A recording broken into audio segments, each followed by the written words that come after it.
বিশাল একটি গরু, অনেক ছোট বড় গরু হাটে হচ্ছিল আজকে সন্ধ্যাবেলা। এখন নিয়ে যাচ্ছে।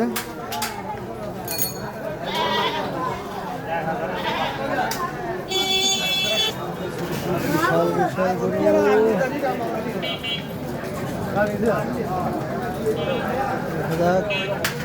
আবার একটি গরু আসছে, বিশাল গরু।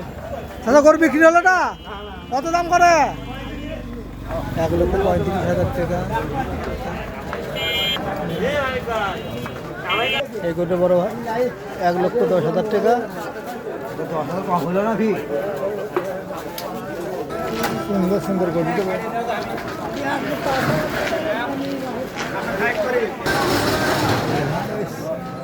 আচ্ছা, হাটের গরুই এখন হবে না। একটু ভাই গাড়ি বার করে ধরে আর একটু